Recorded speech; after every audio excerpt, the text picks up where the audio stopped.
இந்த வீடியோ சாயங்காலம் 4 மணி போல் எடுத்த வீடியோ தாங்க.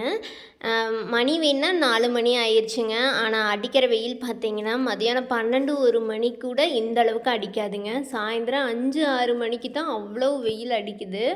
உங்கள் ஊர்லேயும் வெயில் எப்படி இருக்குன்னு மறக்காமல் சொல்லுங்கள். நான் வந்து ஒரு 4 5 நாளாக தோட்டத்துக்கு வரவே முடியல. அதனால இன்றைக்கி தோட்டத்துக்கு வரலாம் அப்படின்ட்டு வந்து பார்த்தேங்க. நான் வந்த உடனேயே வாழைத்தார் என்ன கண்டிஷனில் இருக்குது அப்படின்னு தான் ஃபஸ்ட்டு வந்து பார்த்தேன். ஒரு வாரத்துக்கு முன்னாடி தான் வீட்டுக்கு வேணும் அப்படின்ட்டு ஒரு 2 சீப்பு மட்டும் அந்த தார்லேருந்து கட் பண்ணி எடுத்துகிட்டு போனேங்க. நான் வந்து இந்த மாதிரி பல தார் இருந்ததுன்னா என்ன பண்ணுவோம்னா, கொஞ்சம் இப்போ ஒரு 10 நாளுக்கு அப்புறம் பழுக்கிற மாதிரி இருந்ததுன்னா, நாங்கள் வந்து ஒரு 5 நாளைக்கு முன்னாடியே வீட்டுக்கு தேவையான 1 2 சீப்பு மட்டும் கட் பண்ணி எடுத்துகிட்டு போய் அது பழுக்க வச்சு சாப்பிடுவோம். அந்த மாதிரி தான் நான் வந்து வீட்டுக்கு தேவை அப்படின்னு 2 சீப் மட்டும் கட் பண்ணி எடுத்துகிட்டு போனோம். அதுக்கப்புறம் நான் வரவே இல்லைங்க. இன்றைக்கி தான் வந்து பார்த்தேன். ஃபஸ்ட்டு வந்தோடனே இந்த வாழைத்தார் தான் என்ன பண்ணுச்சு அப்படின்னு நினச்சிட்டே தான் வந்தேன் நான். வந்து பார்த்தோம்னா கிளி குருவி எல்லாம் சாப்பிட்டதும் போக உங்களுக்கு இவ்வளோ தான் அப்படின்ட்டு மீதி வச்சுட்டு போயிருக்காங்க. எங்கள் தோட்டத்தில் தென்னந்தோப்புக்குள்ளே அங்கங்கே வாழை மரம் வச்சு விட்டுருந்தேங்க. இப்போ வந்து வாழையடி வாழையாக சொல்லுவாங்க பார்த்தீங்களா, அதாவது ஒரு தார் விட்டு அப்படியே அடுத்தடுத்து ஜென்ரேஷன் வந்து வந்துகிட்டே இருக்குதுங்க. அதனால எங்கள் வீட்டில் எப்போவுமே ஒரு மாதத்தில் 10 நாள் மட்டும்தாங்க, 10 நாள் 5 நாள் மட்டும்தான் வாழைப்பழம் இல்லாத நாளாக இருக்கும். மற்ற நாள் எல்லாமே எப்படியாவது வாழை மரத்தில் தேன் வாழை, அப்புறம் செவ்வாழை அப்படின்னு ஏதாவது ஒரு பழம் வந்து அப்படியே கண்டினியூஸாக பழுத்துகிட்டே தான் இருக்குங்க. நீங்களும் இந்த மாதிரி இயற்கையாக மருந்தடிக்காத வாழைப்பழமெல்லாம் சாப்பிடணும் அப்படின்னு நினச்சிங்கன்னா உங்கள் வீட்டில் சின்னதாக ஒரு இடம் இருந்தால் கூட போதுங்க. ஒரு மரம் வச்சு விட்டிங்கன்னா போதும், அது அப்படியே கண்டினியூவாக வந்துகிட்டே இருக்குங்க. இதுக்கு பராமரிப்பில் எதுவும் பண்ண வேண்டியது இல்லைங்க. எப்போது ஒரு நாள் உரம் போடுவோம், அப்புறம் கண்டினியூவாக தென்னை மரத்துக்கு விடுறப்போ அப்படியே வாழை மரத்துக்கும் போய்க்கும். அவ்வளவுதான் இதோட பராமரிப்பு. இங்கே பாருங்கள், அப்படியே கிட்டத்தட்ட ஒரு 2 3 தார் பக்கமாக அப்படியே பூ விட்டு கொஞ்சம் கொஞ்சமாக பெருசாகிட்டு இருக்குது. இது முடியறக்குள்ளே அடுத்துன்னு அப்படியே எடுத்துக்கலாம். இதுக்கு பக்கத்துலேயே நாட்டு பப்பாளியும் ஒரு பழுத்திருந்ததுங்க. அதையும் கட் பண்ணி எடுத்தாச்சு. அப்புறம் வாழைத்தாரும் கட் பண்ணி எடுத்தாச்சு. வாழைத்தாரை கட் பண்ணிவிட்டு அந்த மரத்தில் இருக்கிற வாழைத்தண்டு அதையும் கட் பண்ணி எடுத்தாச்சுங்க. நாளைக்கு பொரியலே வாழைத்தண்டு பொரியல் தான். ஒரு வாழை மரம் இருந்தால் போதுங்க, அதில் எத்தனை பெனிஃபிட் பாருங்கள். சின்னதாக இருக்கும்போது வாழைப்பூ பொரிக்கலாம், வாழை காய் வச்சு பொரியல் பண்ணலாம், பழுத்ததுக்கப்புறமா வாழைப்பழம் சாப்பிட்லாம், அது கட் பண்ணினதுக்கப்புறமா வாழைத்தண்டு பொரியல் வச்சு சாப்பிட்லாம். இது எல்லாம் ரெடி பண்ணி தலைவாழை இலை போட்டு சாப்பிட்லாங்க. வாழை இலையும் யூஸ் ஆகும். அப்புறமா வர்ற வழியில் கருவேப்பில் கொத்து, இது வந்து ரொம்ப மணமாக இருக்குங்க. ரொம்ப அதிகமாக ஏதாச்சும் கருவேப்பில் பொடி இந்த மாதிரி செய்கிறப்போல நான் இங்கே வந்து தான் கருவேப்பில் நல்லா ஃப்ரெஷ்ஷாக ஒடிச்சிட்டு போவேன்.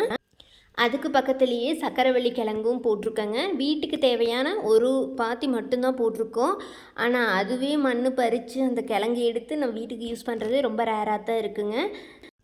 இந்த டைம் வந்து வெயில் அதிகமாக இருக்கிறதுனாலையோ என்னவோ அந்த கொடி வந்து அதிகமாக படரவே இல்லைங்க. ரொம்ப கம்மியாக இருக்கிறதுனால ரொம்ப அந்த கிழங்கு எடுக்கிறதுக்கு ரொம்ப ஈஸியாக இருந்துச்சு. அதனால் டக்குன்னு போய் வீட்டுக்கு தேவையான ஒரு கிலோ பக்கமாக வந்து நான் எடுத்துகிட்டு வந்துட்டேன். இது வந்து 2 நாளைக்கு வச்சு நான் யூஸ் பண்ணிக்குவேன். இது வந்து செங்கிழங்குன்னு சொல்லுவாங்க. சக்கரவள்ளி கிழங்குலையே சிகப்பு வெள்ளைன்னு 2 இருக்குது. சிகப்பு கிழங்கு நல்ல டேஸ்ட்டாக இருக்குதுன்னு சொல்லுவாங்க. இது வந்து அவ்வளோக்கா டேஸ்ட்டுன்னு சொல்ல முடியாதுங்க. நான் வந்து நல்லா வாஷ் பண்ணிவிட்டு ரவுண்டாக கட் பண்ணி வேக வச்சு வெங்காயம் மிளகாய் அப்புறம் சாம்பார் தூள் நாட்டு சக்கரை சேர்த்தனோம்னா ரொம்ப டேஸ்ட்டாக இருக்கும். நிறைய சக்கரவள்ளி கிழங்கோட ரெசிபீஸ் எல்லாம் நிறைய போட்டிருக்கிறேங்க. சக்கரவள்ளி கிழங்கு பாயாசம், அப்புறம் மசால் எப்படி ஃப்ரை பண்ணுறது அப்படின்லாம் போட்டிருக்கேன். நம்ம வீடியோவில் போய் செக் பண்ணி பாருங்கள். நிறைய இருக்குது ரெசிபீஸ் எல்லாம். சின்ன குழந்தையிலேருந்து பெரியவங்க வரைக்கும் இது சாப்பிட்லாங்க. மலச்சிக்கல் இருக்கிறவங்கெல்லாம் இந்த கிழங்கு சாப்பிட்டா ரொம்ப நல்லதுன்னு சொல்லுவாங்க. இது வந்து எந்த மருந்துமே அடிக்காமல் வந்தது தாங்க. அதனால மருந்தெல்லாம் அடிச்சிருந்தோம்னா இன்னும் ரொம்ப பெருசாக இருக்கும். ஒரு கிழங்கெல்லாம் கிட்டத்தட்ட 1/2 கிலோ 3/4 கிலோ அளவுக்கெல்லாம் நிறைய வந்திருக்குது, நான் பார்த்துருக்குறேங்க. இதுக்கு வந்து நாங்கள் எந்த இதுவுமே பண்ணல. மாட்டு சாணம் அப்புறம் தண்ணி அவ்வளவு தாங்க, வேறு எதுவுமே நாங்கள் பண்ணலை. அதனால தான் இந்த அளவுக்கு கொஞ்சம் குட்டி குட்டியாக இருக்குது. ஆனால் இந்த டைம் சின்னதாக இருக்கிறதுனாலையே என்னவோ கொஞ்சம் டேஸ்ட்டும் நல்லா தான் இருக்குது. ரொம்ப அதிகமாக ரொம்ப நல்ல டேஸ்ட்டாக இருக்குதுன்னு சொல்ல முடியாது, ஓரளவுக்கு பரவாயில்ல அப்படிங்கிற அளவுக்கு தான் இருக்கும்.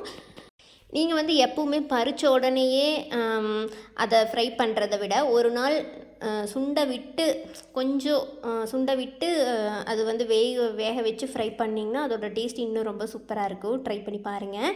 உடனே நீங்கள் வேக வச்சு அந்த ஃப்ரை பண்ணிங்கன்னா அது கொஞ்சம் பால் விட்டுட்டே என்னவோ கொஞ்சம் அந்தளவுக்கு டேஸ்ட் இருக்காது.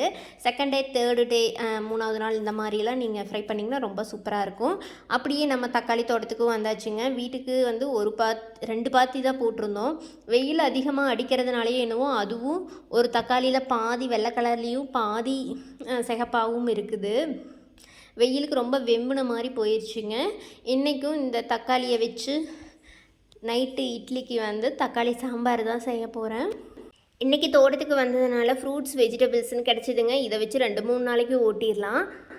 இப்போ இருக்கிற பெண்களுக்கு சமைக்கிறதெல்லாம் ரொம்ப ஈஸி தாங்க. ஆனால் என்ன சமைக்கிறது அப்படிங்கிறது ரொம்ப கஷ்டமான விஷயம்.